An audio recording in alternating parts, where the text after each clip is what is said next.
대통령이 성수대교가 무너진 것과 같은 큰 충격과 자괴감을 느끼지 않을 수가 없었습니다. 기왕에 검찰은 이 사건을 한 점의 의혹도 없이 또 성역과 예외가 없이 철저히 수사를 진행해서 국민에게 진상을 공개해 주시기 바라고, 이 과정에서 혹시나 부정부패 척결이라는 미명하에서 전직 대통령을 정치보복의 수단으로 삼기에 기획이나 편파 수사가 진행이 돼서는 절대 안 되겠다는 말씀을 드리지 않을 수가 없습니다. 지금 이 박연차 리스트와 관련된 수사의 검찰 진행 상황을 보면 수사 방향도, 수사 순서도, 수사 방법도 수사 원칙에 어긋날 뿐만 아니라 수사 의지도 자꾸만 퇴색해가는 그런 모습이 있어서 이것은 결국 현 정권의 실세를 보호하고 몸통을 보호하고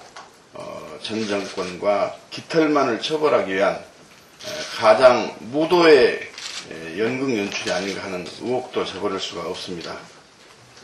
그래서 철저한 수사 규명을 요구를 하면서 아울러 시사저널 보도에 의하게 되면 2007년 12월경에 대통령 선거 진행될 무렵에 노무현 대통령 측과 이명박 대통령 후보 측에서 만나가지고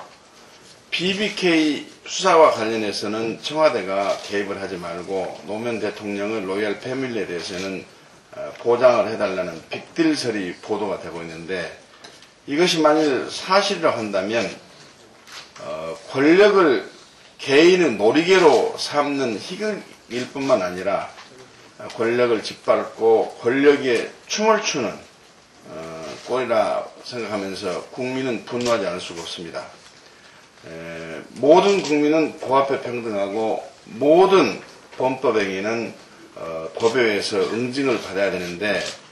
권력에 의해서 엄정하고 철저하게 진행돼야 할 수사를 보호해달라고 요청을 하고, 거기에 덩달아서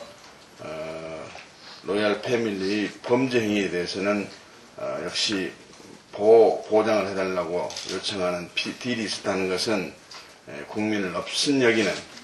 법치를 파괴하는 국기문란 행위이기 때문에 철저한 수사를 통해 가지고 범죄 사실이 확인이 되면 응징을 해서 다시는 이런 일이 없도록 해야 된다는 말씀을 드림과 동시에, 지금 건국 이래 대통령 주변의 친인척 비리가 끊이지 않고 전직 대통령이 비리로 검찰 수사를 받고 또 형사처벌을 받는 악순환이 진행되고 있는데, 이래서 이제는 대통령의 비리나 대통령 친인척 비리에 대해서는 특별감찰기구라도 설치해서 사전에 예방조치를 강화하고